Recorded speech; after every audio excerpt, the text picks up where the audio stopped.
Booking કરાવ્યું છે, લગભગ 10-15 દિવસ થઈ ગયા, હજુ તક બોટલ આવ્યો ને આજે બોટલ ખલાસ થઈ ગયો. ગેસ તો આપણા ઇન્ડિયામાં જ બને છે ને સાહેબ. આ ગેસ બહારથી આવે? નથી, આ નહીં આવતો બહારથી.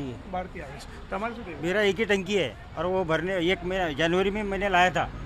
अभी वो क्या बोलते हैं अभी बुकिंग करो तो खाली है क्या तो बुकिंग करो, ऐसा कैसा नहीं है मैं खाली हो तो बुकिंग करो.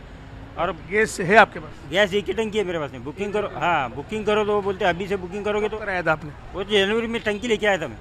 जनवरी में? हाँ जनवरी 21 जनवरी को. અમારે ગેસનો બાટલો 3-4 દિવસથી અમે લોકો લખા કરતા હતા, કોઈ ફોન ઉપાડતો નહોતો. એટલે હું રૂબરૂ અહીંયા લઈને આવ્યો તો કે છે ઓનલાઈન બુક કરો. ઓનલાઈન બુક કરું ક્યારે આપે? આજે અમારે ઘરમાં પરિસ્થિતિ હોય કે શું ગેસ વગર બેસી રહેવાનું? એ ગવર્મેન્ટને હવે તો સોચવું જોઈએ કે પ્રજા, કેમ કે બધી કેવાયસીની લાઇનમાં, દરેકમાં આધાર કાર્ડની લાઇનમાં, દરેકની બેંકની કેવાયસીની લાઇનમાં, એટલે પ્રજાને લાઇનોમાં જ રાખવાનો નિર્ણય લઈ લીધો છે ગવર્મેન્ટે. એટલે આ નિર્ણય હવે સુધારવાનો નથી. હવે તો પ્રજાને થોડું ધ્યાન રાખીને કામ લેવું પડે કે ભાઈ અમે જરૂર ત્યારે હર ચીજમાં અમે કેમ લાઇનમાં ઊભા રહીએ.